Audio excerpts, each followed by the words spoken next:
What's up, YouTube? I just wanted to give you guys another video on my 2022 Ford F-150 Lariat. This is a 30-day update after being a first-time owner of this truck. So I've owned it for a little over a month, so I'm maybe like a week overdue. I had posted 2 videos prior to this. The first video was my initial impressions. I think I'd owned it maybe 2 or 3 days. And then I did a video of the first time pulling my camper with this truck. If you had a chance to watch them, great. If not, I appreciate it if you go check them out. But anyway, this is my 30-day update. So I have 4,300, almost 4,400 miles on this truck. So I've driven it quite a bit over the little over a month that I've had it.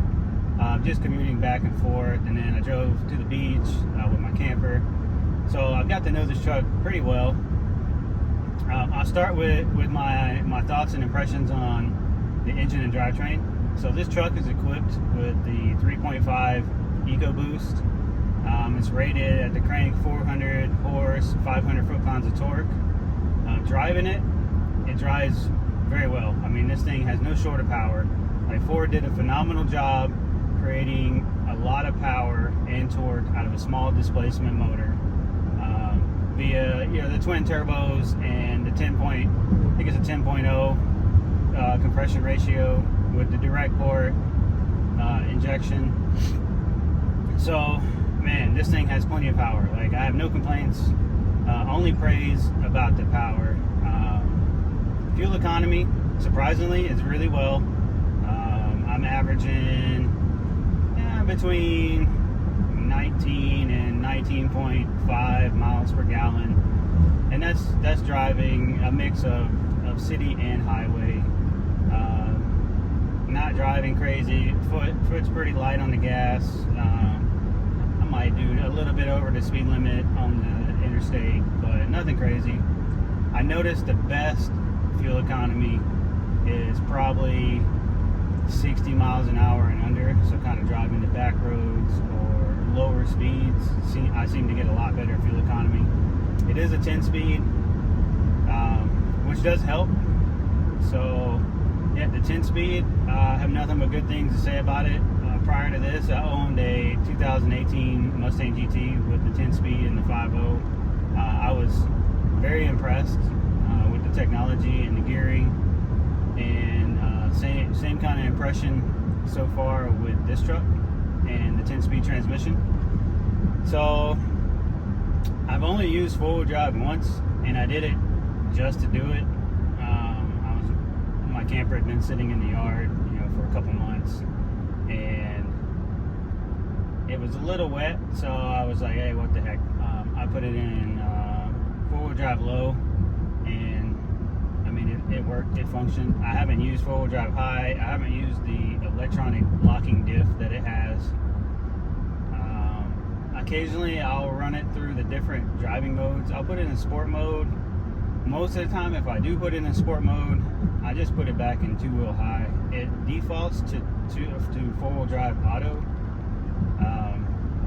but I really don't need it.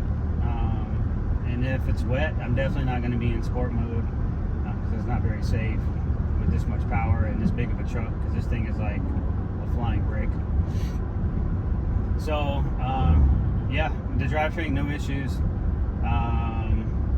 Like cruising at 70, 75 on the highway, I'm at probably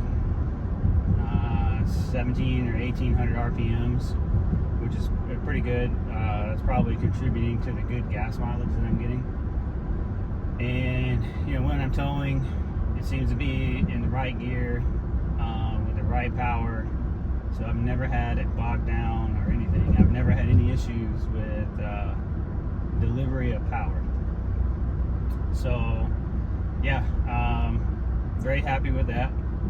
So I'll give you my thoughts on how it feels to ride in it. So before this, I also had a 2014 Ram 1500 Sport with it didn't have leaf suspension, it had springs, and it rode really well. Well, this one has leaves, and it's a little bit of a little stiffer ride.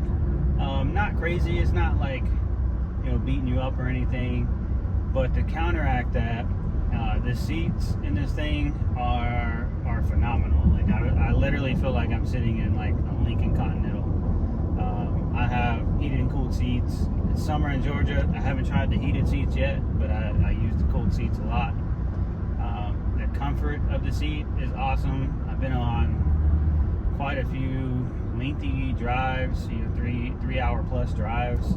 No issues as far as like, you know, hurting my back. The pedals adjust where I need it. It has telescopic steering, so I can fully adjust it, you know, to where I need it to be. So drivability, great. My brother-in-law has a 2022 Ram 1500 Rebel, and I may do a review on it. I haven't quite decided yet if I will, but being two-time Ram owner, I may consider it. But compared, so he's let me drive it, and compared to this thing drives and handles a lot nicer, in my opinion, than the Ram Rebel. But the Rebel is definitely something that I would feel comfortable just taking it off-road and just, you know, putting it through the works. Whereas this, I would be a little bit more hesitant, not for reliability sakes, but just because this thing is nice. I wouldn't want to, you know, just rip up a trail and, you know, tear something up. I feel a little bit more cautious in this, whereas if I had that truck, I feel like I would be more inclined to, you know, brave certain elements more than this. Not saying that this can't handle it.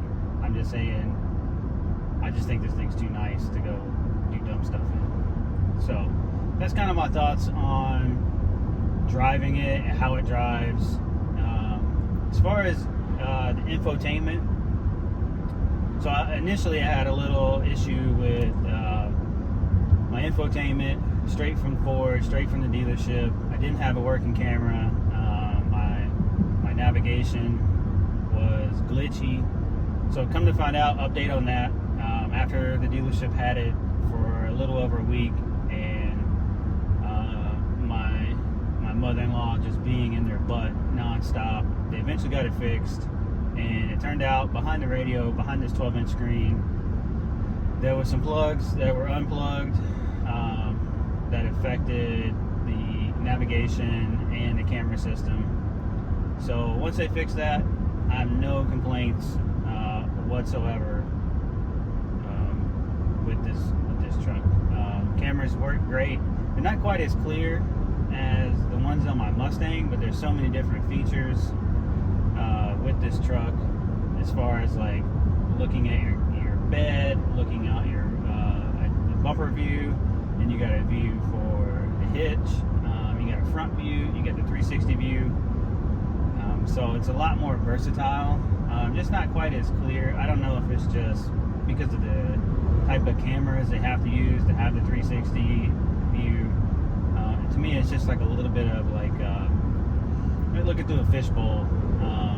But I mean, I could just be picky because the freaking cameras on the Mustang were phenomenal. But anyway, that's the camera system. As far as like the rest of the infotainment, speakers sound great. It's got the Bang & Olufsen speaker system. Yeah, the Apple CarPlay works great. I don't have an Android, so I can't give you any feedback on the Android. But as far as Apple Play, it's awesome. I did have on my first video, not really a complaint, but I wasn't too happy. I felt like at this price range, like when you lock the doors, it should have like an auto mirror fold in, which I didn't know that it actually did. I just had to go into settings and activate that. If I would have had if I would have had a good walkthrough from the dealership, maybe I would have known that, maybe not. I tried reading the manual. Really wasn't anything in there in the manual. But like when I got this truck, Everything was done over the phone. I showed up at the dealership, signed papers, and then I got in and left. So my first test drive was after I had bought it. So no walkthrough on the dealership, which is fine. I didn't really need it, but it would have been nice to have somebody just kind of run me through all the features instead of me just kind of figuring it out here and there. But yeah, that's kind of the infotainment thoughts and opinions on it. Let me see if I can get my cameras to work. So that is my hitch. I'm currently pulling a trailer. So this was actually really helpful when I was hooking this trailer up, because I was able to get that hitch in there first time, no issues. Whereas like my second video, I think I had, you know, a little bit of heartburn on. It was a real pain in the butt to back this thing up and try to line it up with a hitch. Go up here. So this is the back of the cab into your bed view, and this is the bumper view. It won't let me do a front view while I'm driving. The only time it really, while you're moving, if it activates a front view, is like at lower speeds and if something's too close in proximity. Other than that, I think that's, yeah. So this button up here, the camera plus, I think that's for if you're pulling a trailer and it has cameras on it, which was another thing that I was ignorant on. I didn't know that the pin or the port below the 7-pin plug was for that. And I was a little irritated that it didn't come with a 4-pin plug. It came with an adapter, which I think the 4-pin is what we commonly use. But you know, it is what it is. I have the adapter. It's a little bit annoying using it, but you know, it works. So to turn the cameras off, once you activate it, you just hit the button again. It does have a downhill assist over here. I've never used it. Here in Georgia, middle Georgia, there's not a lot of declines that I encounter or that I would use. But if I ever need to use it, it's there. So the trailer brake controller, I have used that pulling my camper. It did work really well. It showed me in the digital gauges like how much I was using, when I would use it, trailer performance. I was very impressed with that feature. When I had my trailer hooked up with the 7-pin, it gave me like my lights update, my braking, and a couple other features. The tilt of my axle, that was pretty cool. And I was scrolling through the menu for the digital gauges, and I came across a feature that I hadn't seen before. I don't know if it's been standard on the F-150s, because this is the first time I've owned one, but it shows you the distribution of the power to the wheels. So it shows you which wheels are getting it. If you have it in 4-wheel auto, like the ratio that the front is getting versus the back.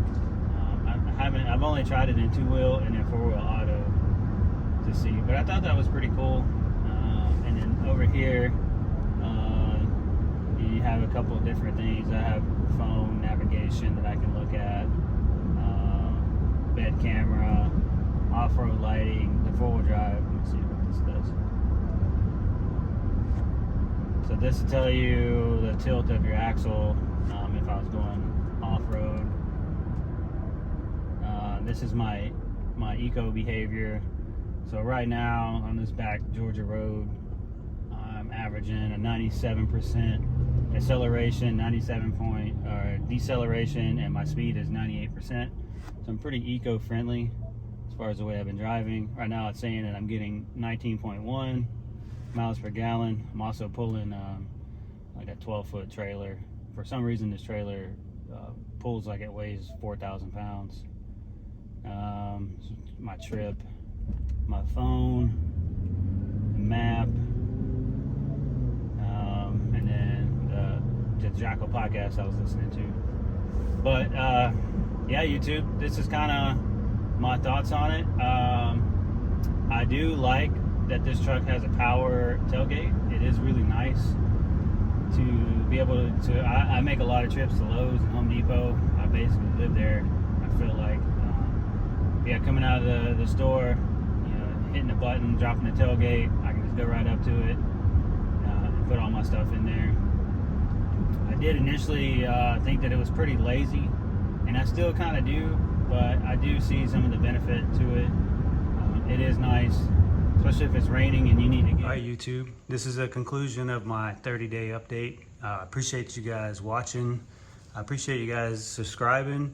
I will be posting more videos, maybe not truck reviews so much, but more content to come. I'm also considering starting a podcast.